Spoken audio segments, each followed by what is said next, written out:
안녕하세요. 해왕철련입니다. 우리가 인생을 살면서 가장 바람직하다고 원하는 5가지 복, 그것을 오복이라고 합니다. 서경에서는 이 오복을 수, 부, 강령, 유호덕, 고종명 이렇게 5가지로 뽑았죠. 그러니까 누구나 오래 살고 싶어하는 수명, 그 다음에 부자, 재물복이 되겠습니다. 그리고 우한 없이 편안하게 살고 싶어하는 강령, 그리고 덕을 베풀어라, 이 또한 복이라고 했습니다. 그 다음에 천명을 다해서 죽는 것. 물론 이 오복은 뽑는 사람에 따라서 다릅니다. 하지만 공통적인 것은 수명과 부자, 어디서든 빼놓을 수 없는 인간의 주요한 욕구입니다. 또한 사주에서도 복이 있습니다. 이제 식복이죠. 먹고 사는 복, 그러니까 의식주, 자신의 재능, 그러니까 삶의 수단이 되겠습니다. 자, 이것은 사주에서 식신, 상관으로 체현됩니다. 또 빼놓을 수 없는 재물복이 되겠습니다. 이것은 편재, 정재라고 하는 재성으로 표현되죠. 그리고 돈을 벌면 솟구치는 관에 대한 욕망, 관복. 자, 이것은 직업, 직위, 직책, 명예, 이런 것들이 사주에서 관살로 체현됩니다. 또한 학문, 인복을 나타내는 인복이 있습니다. 이것은 인성이 나타내주면서 또한 사람들이 나를 도와주는 인복이 되겠습니다. 마지막으로 정신기라고 있습니다.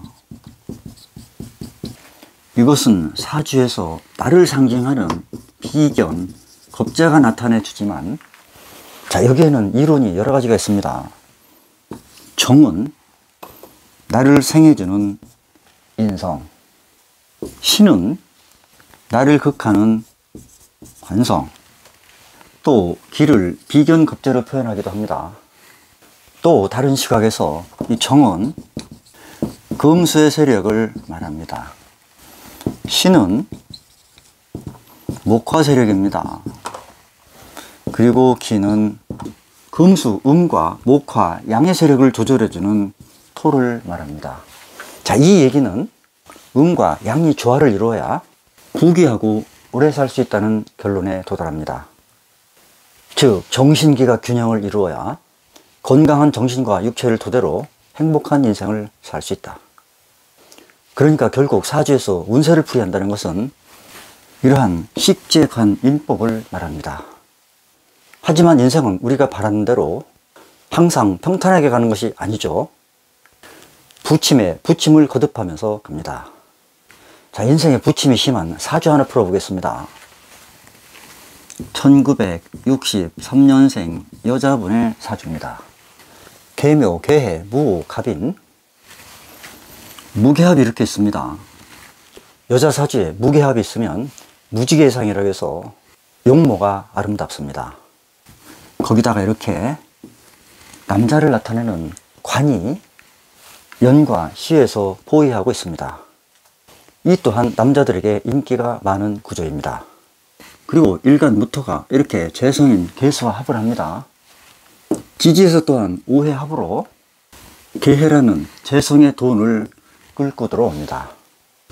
그리고 겨울로 진입하는 해월에 태어났습니다. 따라서 여기서 오하의 작용이 중요한 역할을 합니다. 그러니까 오해합의 연결이 끊길 때 재물선도 끊어지겠습니다. 그런데 이 무토의 역할은 여름에 목을 키우고 금이라고 하는 열매를 키우는 터전 역할을 해줍니다. 그런데 사주 원국에 금이 없습니다.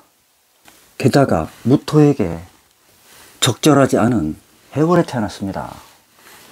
그러니까 태어난 환경이 썩 좋은 게 아닙니다. 따라서 이때는 대운의 흐름이 받쳐줘야 합니다.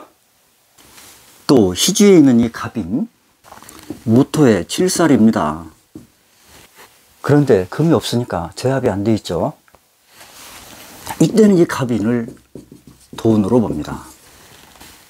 이 돈 역시 인호술 합으로 끌고 들어옵니다.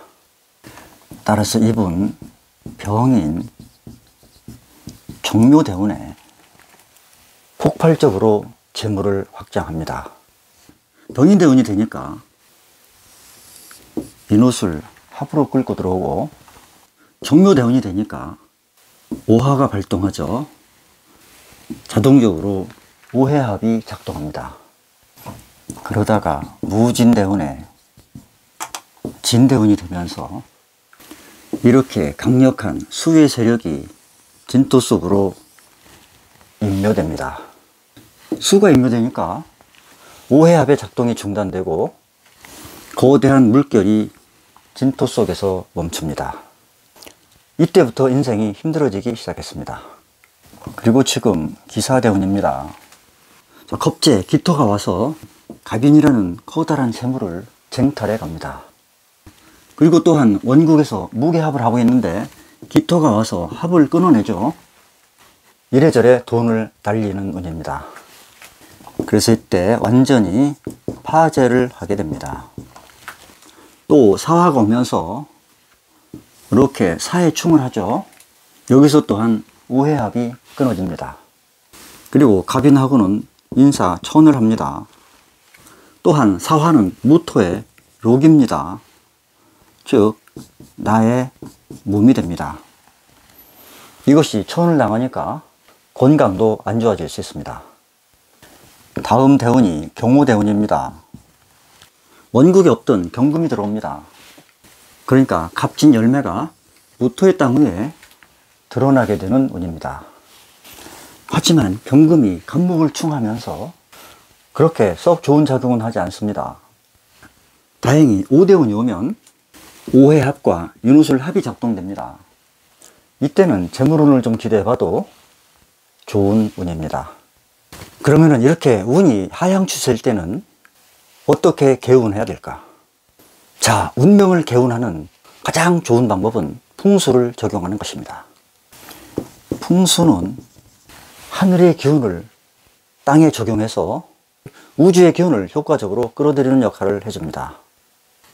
그러니까 우리가 발을 딛고 살아가는 땅의 기운, 즉 지기를 얻음으로써 사주에서의 나쁜 운을 어느 정도 커버하고 갈 수 있습니다. 자, 이 풍수를 적용할 때는 일단 우주의 기운을 제대로 받는 터를 찾는 것이 중요합니다. 자, 지금은 풍수의 구운이라고 했습니다. 구운은 남고 북저형의 지형을 말합니다. 그러니까 남쪽에 산이 있고 북쪽에 물이 있는 지역을 말합니다. 수도권에서 예를 들면 강남, 하남, 또 김포, 여의도 이런 지역이 구운터가 되겠습니다. 또 구는 화를 상징한다고 했습니다. 이분이 만약 음식 장사를 한다면 구운터에 가서 화를 사용하는 음식, 또 해월에 태어났으니까 돼지와 관련된 음식, 예를 들면 대중을 상대로 한 순댓국, 설렁탕, 해장국, 수육, 무리한 투자를 하지 않고 이런 장사를 한다면 힘든 운을 넘길 수 있는 개운법이라고 할 수 있겠습니다. 그렇다고 하더라도 세운의 흐름은 봐야 되겠습니다. 지금 기사대운이라고 했습니다. 예를 들어서 갑진년에 한다? 그럼 여기서 이렇게 갑기합을 당하죠. 또 아까 말씀드린 대로 이러한 수의 흐름이 진토에서 막혀버립니다. 쉬어가는 게 좋겠습니다. 그 다음에 오는 을사년, 을목이 기토를 통제해 줍니다. 그리고 사해충으로 수기를 충발시켜 줍니다. 이때부터 시작하는 것이 좋다고 보겠습니다. 사주 하나 더 보겠습니다.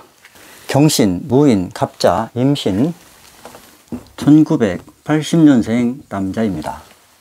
천간에 감, 무, 경, 소위 말하는 천상 3기가 있습니다. 물론 순서가 감, 무, 경 이렇게 배열되어야 오리지널 천상 3기다 이렇게 말하는 학설도 있지만 이러한 구조는 좋다고 고전에서 말합니다. 그러니까 박학다식하고 유능하며 어떠한 난관도 헤쳐나갈 수 있다. 그리고 출세에 이른다. 이런 의미입니다. 하지만 절대 그렇지 않습니다. 갑목이 임수의 생을 받아서 무토를 뚫습니다. 또 강력한 금의 세력 경신이 간목의 록인 인목을 인신충으로 박살냅니다. 그러니까 오히려 살기가 강한 구조가 되겠습니다. 이렇게 연월과 일시를 나누어 보면 인목이 무토의 땅에서 살아가기가 힘든 구조입니다. 또 이 간목은 지지에 인이라는 뿌리와 자수라는 물이 있으니까 활목이 되겠습니다. 그런데 사주 원국에 화가 하나도 없습니다. 그리고 지지가 어둡게 흘러갑니다. 한마디로 인생길이 어둡습니다. 40 중반이 되도록 마땅한 직업도 없고 결혼도 하지 못했습니다. 그리고 이렇게 살성이 강하니까 생활이 능동적이지 못하고 항상 수동적으로 움직입니다. 지금 개미대운을 지나고 있습니다. 자, 개수가 오니까 지지에 있던 자수가 천간으로 투출해서 무토와 무게 합을 해서 증발됩니다. 또한 일간을 포함한 목들이 미토 속에 인묘됩니다. 한마디로 정신이 메마르고 꽉 막힌 형국에 갇혔습니다. 다음에 오는 대운이 갑신대운입니다. 이때가 오면 인신충발을 일으키고 신자진 삼합으로 좀 더 활발하게 움직이지 않을까 예상이 됩니다. 자, 이러한 경우는 고향을 멀리 떠나서 공간을 바꿔주는 것이 좋습니다. 그 역시 풍수를 활용한 개운법이 되겠습니다. 오늘은 인생의 부침과 그것을 극복할 수 있는 개운법에 대해서 말씀드렸습니다. 감사합니다.